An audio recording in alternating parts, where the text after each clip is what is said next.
Agora, a Bíblia lida e explicada com Alain Amorim. Para quem quer ouvir a Palavra de Deus de forma simples e compreensível.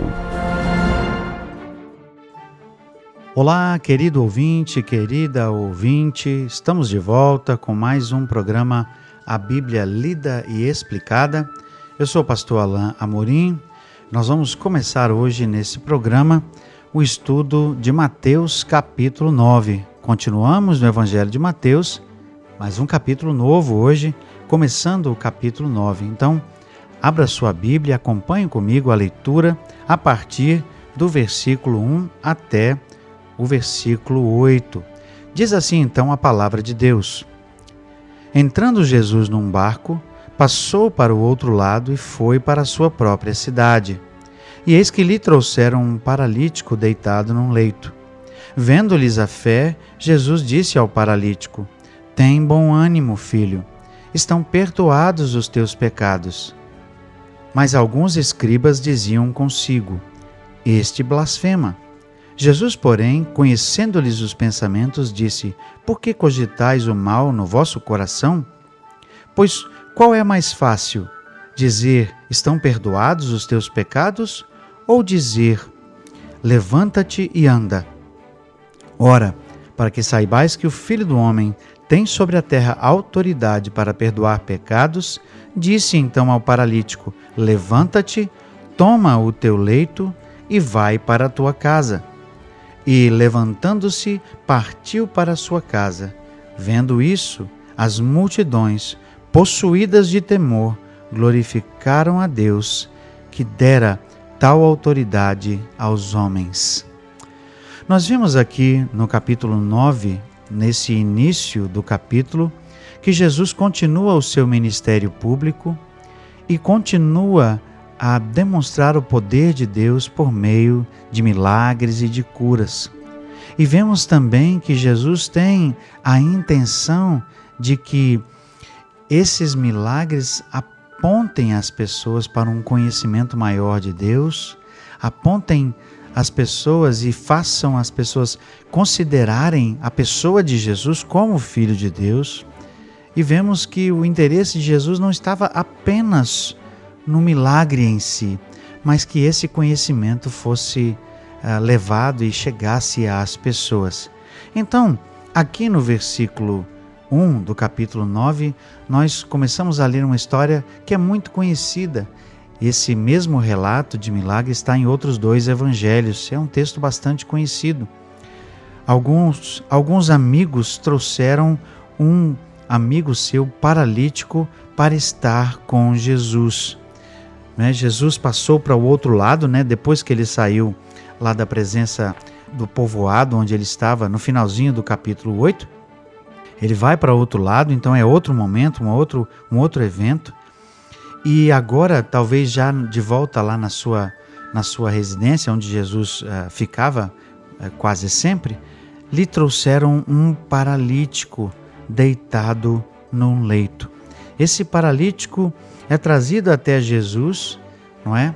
E a primeira coisa interessante é que Jesus viu a fé dos amigos.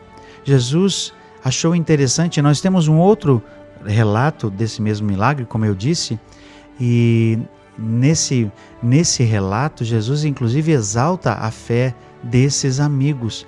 Mas aqui o evangelista Mateus registra o fato de que Jesus viu a fé desses amigos. Talvez esse mesmo paralítico fosse alguém que já estivesse desencorajado, alguém que já estivesse desmotivado, alguém que estivesse dizendo: olha, não tem jeito para mim, não tem solução para o meu problema, eu estou fadado a morrer desse jeito, eu vou ficar numa cama para sempre. Mas esses amigos que conheciam Jesus, certamente, que ouviram falar de Jesus e que tinham fé que Jesus poderia fazer algo pelo seu amigo, fé de que Jesus poderia atentar para esse amigo que estava desconsolado, desmotivado. E eles então trazem esse amigo à presença de Jesus. Que ato importante, que nota pequena, mas interessante sobre pessoas que podem levar outras à presença de Jesus. Pessoas que podem, por sua fé, levar outros para o caminho de Deus. Então eu quero, desde já, perguntar a você que está me ouvindo: você é assim? Você é uma pessoa que, pela sua atitude, pela sua fé, consegue conduzir outros à presença de Deus? Você está pronto para, com fé, apresentar um amigo, uma pessoa desmotivada para que Deus trabalhe, para que Deus toque na sua vida? Foi isso que esses amigos fizeram. Foi isso que esses amigos, foi essa atitude desses amigos. Eles viram a necessidade do seu amigo paralítico e levaram esse amigo à presença de Jesus. Tomara que você que está me ouvindo seja alguém que sempre leva outros para a presença de Jesus. Tomara que você seja alguém que, quando ouve alguém falando de circunstâncias difíceis, de problemas, de dificuldades, que você seja alguém que possa dizer assim: deixa eu orar com você? Posso orar com você? Posso orar por sua vida? Posso interceder por você junto a Deus? Tomara que você seja alguém que seja como esses amigos aqui, que levaram esse paralítico à presença de Jesus. Mas olha que interessante quando esse paralítico chega à presença de Jesus.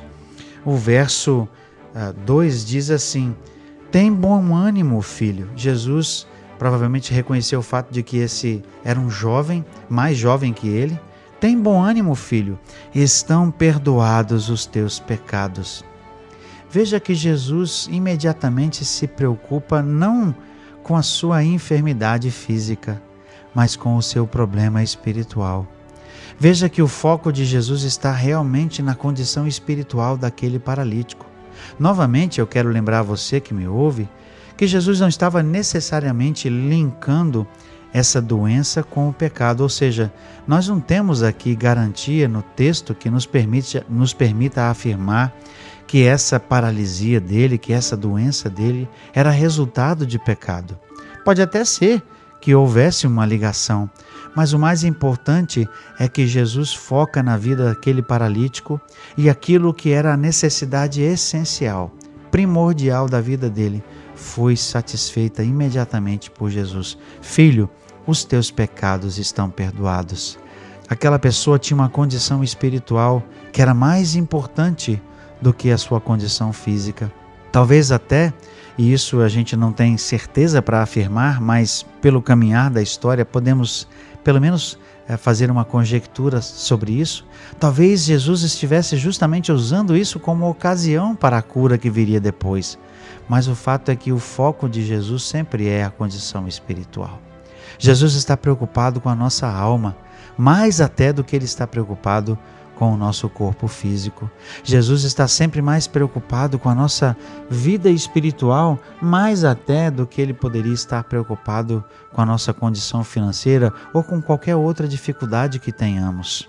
Mais importante para Jesus aqui era a vida espiritual. Mais importante para nós, e é isso que nós vemos nesse texto, é que Deus se preocupa com a nossa, com a minha, com a sua condição espiritual. O texto diz então que os fariseus, os escribas, os religiosos da época que estavam ali perto, acusaram Jesus de blasfêmia.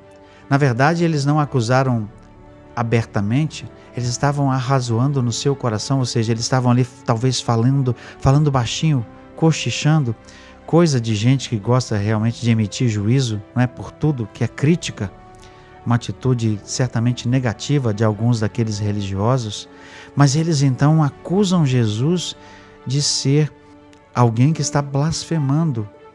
Certamente eles entraram em questão com Jesus, que como se quisessem dizer: quem esse homem pensa que é para dizer que ele pode perdoar pecados? Só quem pode perdoar pecados é Deus. Só Ele tem esse poder. Jesus, o texto diz, conheceu o pensamento deles.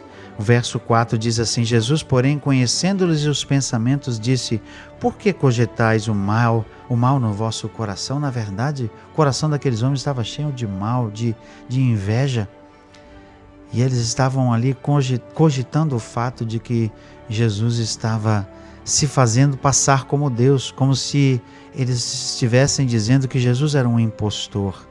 Mas Jesus, percebendo isso, usa então um recurso que era comum naquela época, de falar de uma lógica de usar algo fácil para provar algo difícil.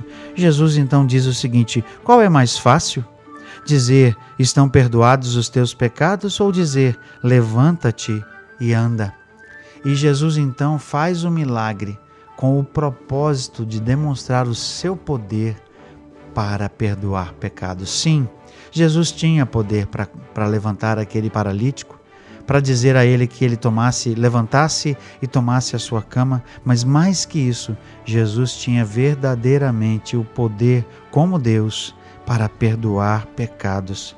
Então o verso 6 diz assim: ora, para que saibais que o Filho do Homem tem sobre a terra autoridade para perdoar pecados. Disse então ao paralítico: levanta-te, toma o teu leito e vai para a tua casa. E levantando-se, partiu para a sua casa. Vendo isso, as multidões, possuídas de temor, glorificaram a Deus, que dera tal autoridade aos homens. Jesus não se deixou abater pela incredulidade daqueles líderes religiosos. Ele então faz o milagre, aquilo que supostamente seria mais difícil do que simplesmente pronunciar um perdão de pecados. Jesus então manda que aquele homem se levante, pegue a sua cama e que ande e leve a sua cama para casa. Que poder, que autoridade Jesus tinha sobre todas as doenças, mas mais que isso, Jesus tinha sim a autoridade para perdoar pecados. E isso era mais importante para Jesus. Essa era a necessidade premente, que aquele homem estivesse salvo, que aquele homem tivesse os seus pecados perdoados e a sua condição espiritual renovada e revista diante de Deus. Eu não sei qual é a sua necessidade hoje, mas eu quero dizer para você que mais importante que qualquer necessidade física que você tenha, qualquer necessidade com relação às suas finanças, à sua vida, a sua maior necessidade é espiritual. Mais que tudo, Jesus quer dizer para você: perdoados estão os teus pecados, sua vida está restaurada, você tem acesso com Deus. É isso que Jesus deseja para todos nós. Jesus vai continuar o seu ministério e vai continuar a lidar com as implicações desse ministério, das suas curas, com relação aos discípulos que ele está chamando para segui-lo. Mas esse é o assunto para o nosso próximo encontro. Até lá, que Deus abençoe sua vida. Acesse agora nossa plataforma e baixe os podcasts www.rede316.com.br. A Bíblia lida e explicada com Alain Amorim.